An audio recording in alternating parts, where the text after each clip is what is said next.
한 수도권 마을에 여성 수십 명이 티켓다방에서 일하고 있습니다. 그런데 업주도 일하는 사람도 대부분 탈북 여성입니다.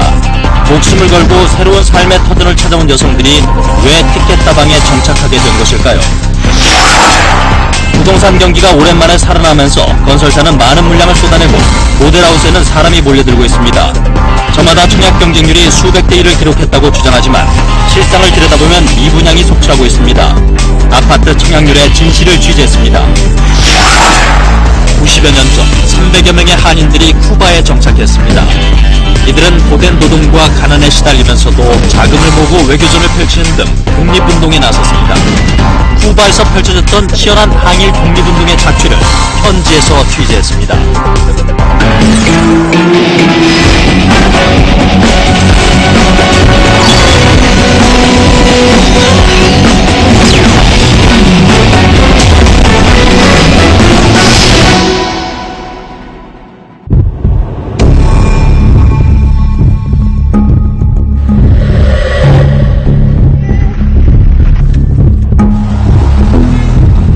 아나운서 교육받을 때는 진짜 크게 희망을 품고 나왔지, 그때는. 근데 현실을 부딪혀보니까.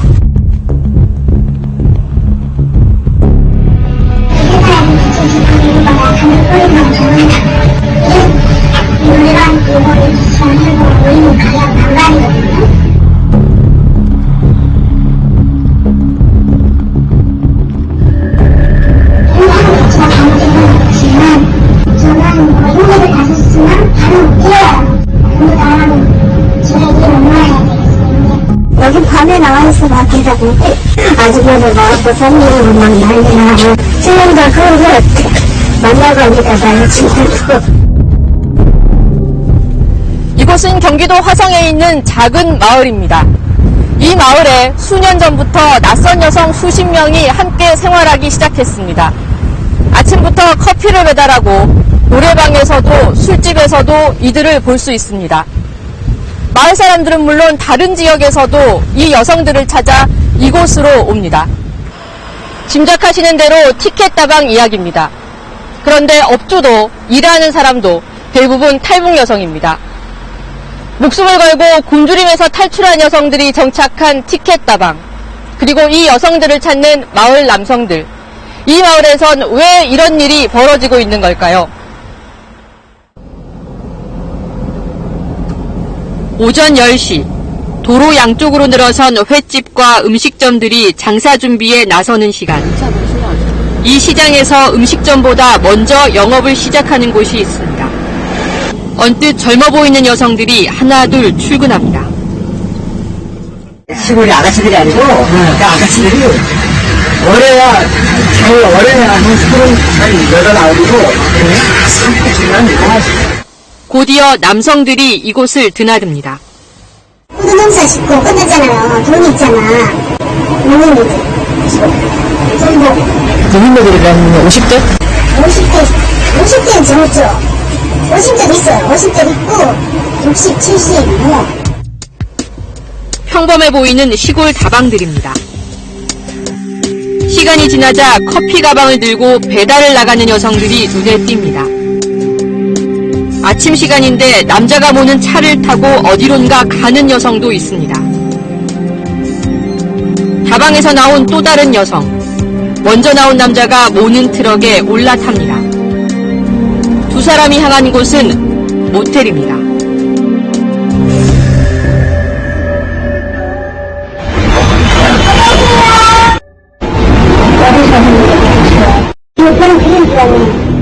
어딘가 다른 말투. 언제 오신 거? 북한을 탈출해 남한에 정착한 탈북 여성입니다.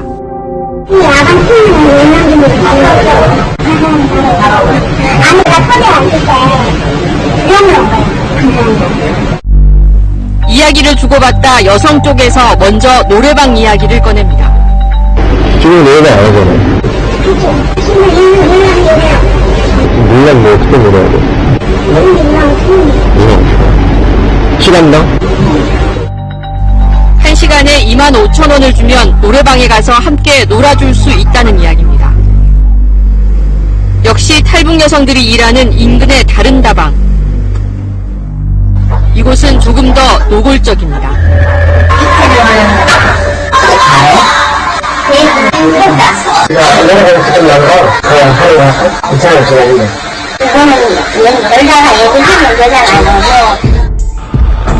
자리는 그대로 노래방으로 이어지고 분위기가 무르익자 자연스럽게 성매매 흥정까지 연결됩니다.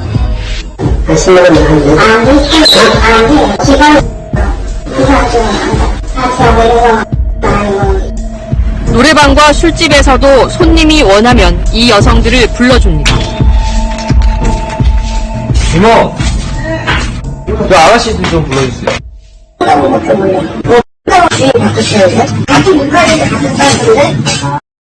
30여 분 뒤 이른바 콜을 받은 다방 여성들이 차례로 술집으로 들어옵니다.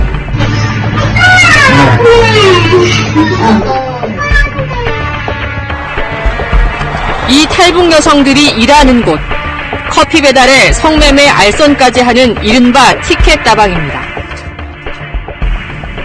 이 작은 마을에만 수십 명의 탈북 여성들이 4-5개의 다방에서 이런 식으로 티켓 영업을 하고 있습니다. 주장에나 거의 한 40명도 없습니다. 계속 들어오고 물란해하고 티켓 다방에서 일하는 탈북 여성들의 존재는 주민들 사이에서도 공공연한 비밀입니다. 여기 밤에 나와있으면 괜찮은데 아줌마들 나와서 손님으로 막 난리나고 친구들 그걸 만나가니까 난리치고 여기서 무슨 그냥 내려놔. 방송 안 해요, 경찰에서? 왜요? 그래요. 경찰에게 그 이유를 물어봤습니다. 우리도 그 성범에 하고 어디 티켓다방 한다는 걸 알고 있다니까. 음성적으로 자기들이 하고 현장 앉아보면은 부인하면 그만해 이제. 사선을 넘어온 이 탈북 여성들은 왜 티켓 다방에 정착했을까요? 집에 가져가겠다. 애까지 배우시면 그래 집에 보내시면 내가 나가는 게 있고 그러면 내가 남는 거예요. 나중에 사는 나는 뭔가 있어야 되잖아. 나는 좀 쌓여왔는데 내 가족들은 이제 뒤에 있잖아요. 그게 내가 안 하면 못 쓸 몰라는 거예요. 이들은 북한에 남아있는 가족들을 위해서 많은 돈을 버는 것이 절실한 상황이라고 말합니다.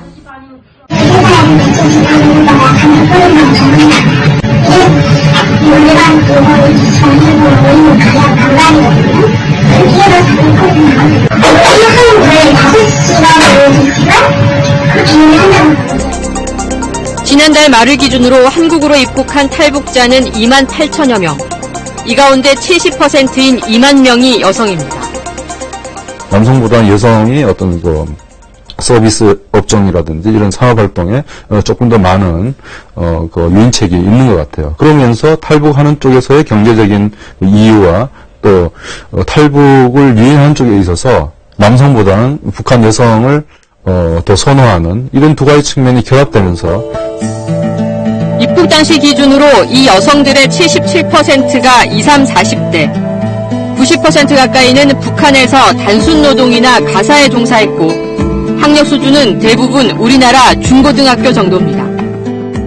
서비스 업종, 그리고 음식점이라든지 숙박업소라든지 뭐 이런 데서 경제 활동을 하는데 이것으로서는 탈북을 했을 때 꿈꾸었던 보다 인간다운 잘 살 수 있는 생활을 영위하기가 어렵거든요. 그런 가운데서 성매매 산업 이런 쪽의 유혹을 이기기 어려운 그런 측면이 있었던 것 같습니다. 8년 전 36살의 어린 딸을 데리고 탈북한 김모 씨. 공장에서 일을 시작했지만 고용주에게 주어지는 정부 지원금이 끊긴 뒤 해고됐습니다. 그리고는 티켓 다방에서 3년을 보냈습니다. 한두 달 정도 쉬다 보니까 뭐 이미 조금 벌어놓은 것도 다 쓰고 뭐 애는 또 한 살씩 먹어가고 하니까 친구가 거기 가면 돈이 된다고 해서 이미 한국 사회에 만연해 있는 성매매 산업에 취약계층인 탈북 여성은 누구보다 쉽게 노출되고 또 쉽게 빠져듭니다. 재미는 많이 놀랬죠. 그런 걸 진짜 내가 해도 되냐 이런 생각이 확 놀라가지고 하도 한 번만 가보자고 너무 그래서 따라가긴 했는데 근데 뭐 어차피 여기서는 뭐 타는 길은 없고 북한을 나와서 중국을 거쳐서 한국까지 온 전 과정의 연장선상에서 봐야 될 것 같고요. 문제는 그거를 통해서 돈을 벌 수 있다는 그 개념을 갖게 되는 게 이제 새로운 경험이라고 할 수 있겠죠. 이런 상황에서 티켓다방 소개는 탈북 여성에서 탈북 여성으로 이어집니다. 먼저 온 사람들이 벌써 이야기해줘요. 회사 다니면 돈도 안 되는데 어떻게 하냐. 그리고 우리 가족도 데려오고 우리 뭐 동생도 데려오고 뭐 그렇게 하겠다 하면은 뭐 돈 질 수 있는 방법은 그거밖에 없다 이렇게 말하지. 안성, 화성, 평택 여기 있고 영인 여기 제일 많아요. 새터민들은 정착 과정에서 정부로부터 임대주택을 지원받습니다. 하지만 티켓다방에서 일하는 탈북 여성 대부분은 자신의 집에서 멀리 떨어진 곳에서 다방이 제공하는 숙소에 머뭅니다. 자기 동네에서 유튜브 하고 있어요. 이름이 하는 거 몰라요. 지금 아니다 나온다.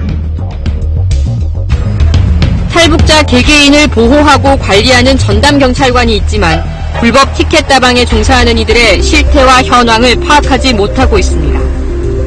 그래서 전화 통화를 하는 정도지 물어봐요. 물어보더라고요. 물어보면 뭐 무슨 다른 거지 뭐 알바 같은 것도 그냥 집에 있다. 이들을 잠재적 범죄자로 취급해서 차별한다는 비난 우려가 있어 별도의 현황 관리를 할 수 없음을 어려움이 있습니다. 탈북자들에 대한 정착 지원 체계에 현실적인 변화가 필요하다는 지적도 나옵니다.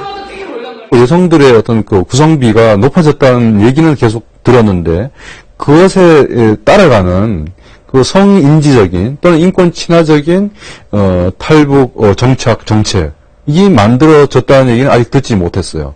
예. 그리고 지금 많은 탈북 여성들이 이제 국내에 들어와서 사회 정착, 경제 활동을 하려고 하는데 과연 우리가 그런 어떤 준비가 돼 있었는지. 생사의 경계를 넘나들면서도 장밋빛 꿈을 꾼 그녀들. 가만있을 교육받을 때는 진짜 뭐 크게 뭐 희망을 품고 나왔죠 그때는. 현실에 부딪혀보니까 사실은 있잖아요. 내도 그 같은 북한 사람이고 같은 이 사람 양심으로 볼 때는 참 불쌍해. 눈물 나요. 내 자신이 내 인생이 왜 이렇게 됐나 하는 생각. 그런 그녀들을 어쩌지 못한 채 멍들어가는 마을. 그건 뭐 대를 먹고 살아야 되고 우리도 먹고 살아야 되고 그거 집 땅은 없잖아. 우리 사회의 구성원이 된 28,000여 새터민들이 어떻게 정착하고 또 어떻게 함께할 것인지 다시 고민해야 할 시점입니다.